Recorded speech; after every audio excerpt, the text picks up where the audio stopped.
3 days, 10 million copies sold, and the polarizing of the highest grossing media franchise's fanbase. Pokémon Scarlet and Violet are shifting what is expected when you buy a Pokémon game. However, history is repeating itself. When a game is documented as having issues at a high level, in many cases the product monetarily suffers. When something is so large and covers all demographics, you often find that losing sales doesn't look like a loss at all. Pokémon, despite its problems this release, shows no sign of a critical hit to the IP. Seeing these sales numbers, it's fair to assume the Pokémon Company and Nintendo will see no reason to stray off course. Why fix what isn't broken even if it's slightly broken? The tipping of the scale would only begin to happen if the discourse surrounding a situation like this begins to affect other products. This is where a potential problem could arise should this trend continue. Nintendo has established trust with its consumers. You expect a quality experience when either purchasing a first-party game or a game closely associated with the Nintendo brand. Mario, Zelda, Animal Crossing, and Pokémon have become some of the IP we associate with quality. Regardless of Pokémon being a first-party IP or not, it's one of Nintendo's central pillars. If the perception of one pillar begins to crumble, regardless of high sales, something might need to be done. The faith will remain in the teams making Mario, Zelda, and many others as it should, but if they don't make positive strides with one of their biggest IP, then where does the quality control begin and end? While there is nothing to worry about with their other teams and the games they make, Nintendo doesn't want to end up in a situation where you are questioning all of your purchases with them outside of Pokémon. The Pokémon Company is in a vicious cycle. The way they've structured their content loop is starting to blow back on Game Freak as they've had to shift out of the handheld space. The games having longer development cycles is a change that will be easier said than done.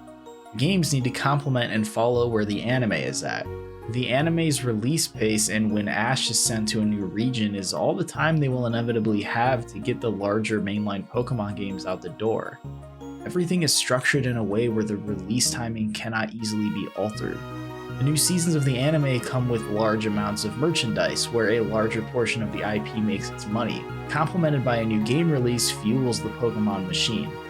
Since the launch of Sun and Moon in 2016, only a single year has gone by without a significant content release from Game Freak.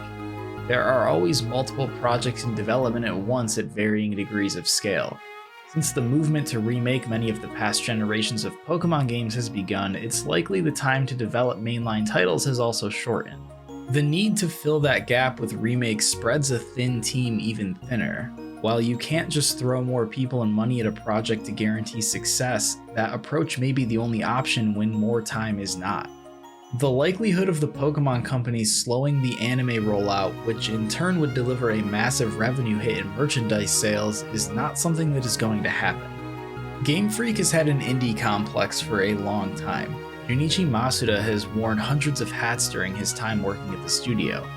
Not only did he supervise for Arceus and Scarlet and Violet, he now serves as Chief Creative Officer at the Pokémon Company. His entire philosophy for Game Freak has revolved around keeping the team small. It's estimated that around 200 people work for the company. He's gone on record stating that he would work with 20 employees if he could. He believes that having too many employees hurts communication and as a result can affect development. Their games are developed with the help of other companies. They do a ton of outsourcing. It's a lot of contract work where when some of these new people are brought in to work on Pokemon, they don't continue on to the next project. The core team gets to stay small and they only pull new people in for specific sections of development, and many of the people who learn to develop within Game Freak's engine won't go on to help grow the series. Game Freak wanting to stay a smaller team is something that won't be viable should they continue down this path.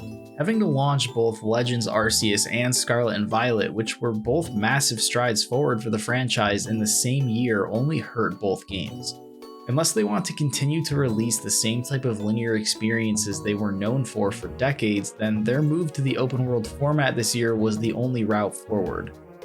Pokémon Scarlet and Violet are in scale a move in the right direction that were drastically held back by development time constraints and as a result a team too small for the vision sought after.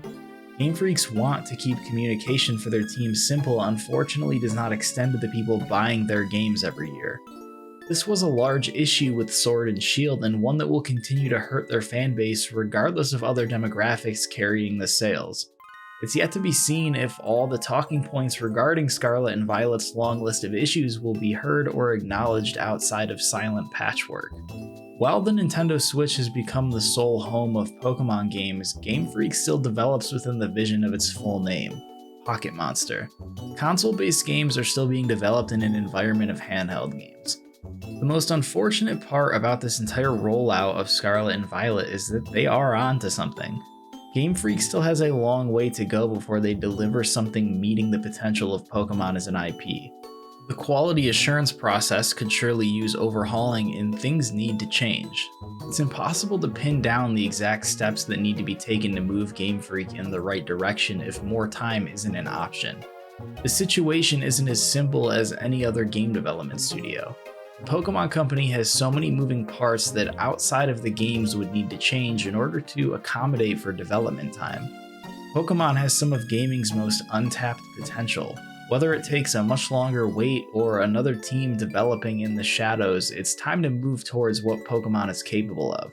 Ash becoming world champion is the perfect segue to push Pokémon into a new era. Let's hope they take it.